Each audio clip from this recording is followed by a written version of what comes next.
இன்றே டவுன்லோட் செய்து உங்கள் ஃபேவரட் ஷோக்களை என்ஜாய் பண்ணுங்க. உங்க குடும்பத்துல ஒருத்தர் கூட யோகியமா இருக்க மாட்டீங்களா?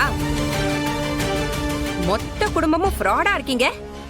அத்தை, என் குடும்பத்தை பத்தி தப்பா பேசாதீங்கன்னு நான் பல தடவை சொல்லிட்டேன். நான் பதில் பேசினா நீங்க தாங்க மாட்டீங்க. என்னடி பேசுவ? என்ன பேசுவ? பெரிய ஹரிச்சந்திர மகாராஜா குடும்பம் தப்பா பேசினா இவளுக்கு அப்படியே ரோஷம் பொத்துக்கிட்டு வருமா? இந்த மாதிரி ஃப்ராடு குடும்பத்துல இருந்து வந்துட்டு நீ இவ்ளோ சவடால் விடுறியே. நல்ல குடும்பத்துல பிறந்திருந்தனா இன்னும் எத்தனை அராஜகம் பண்ணிருப்ப.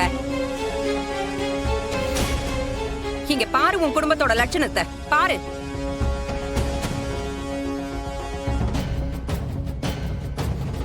இதெல்லாம் எங்க மக தீபாவுக்கு நாங்க சீரா கொடுத்த நகை. நீதான் பாத்தியே, உன் கண்ணு முன்னாடி தானே எல்லாத்தையும் தூக்கி வீசுனா.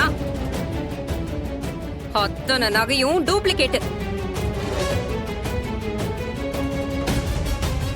தங்கத்தை எல்லாம் வித்துட்டு உன் குடும்பம் இத டூப்ளிகேட் பண்ணி வச்சிருக்கு.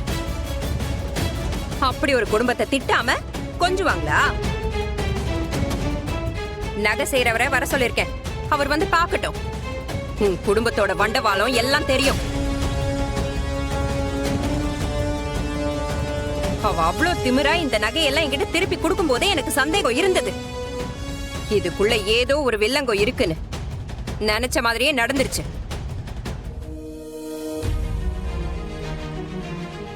அம்மா, வாங்க.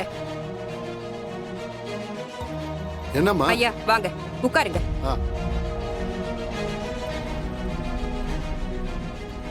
இந்த நகையெல்லாம் கவரிங்கான்னு கொஞ்சம் பார்த்து சொல்லுங்க. சரிங்கம்மா, பார்த்து சொல்றேன்.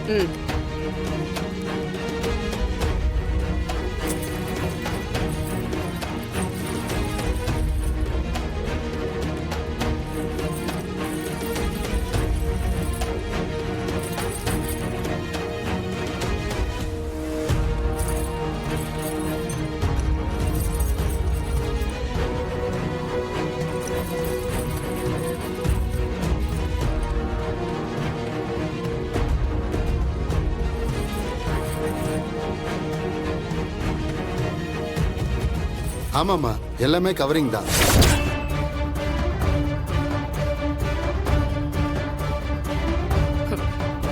நல்லா சத்தமா சொல்லுங்க.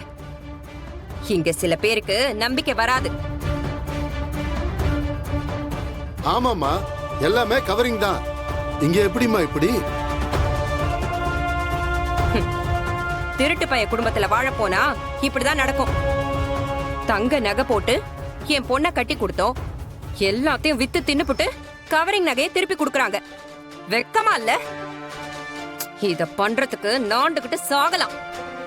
இல்லனா தெருவுல 4 பேர்கிட்ட கையேந்தி சாப்பிடலாம்.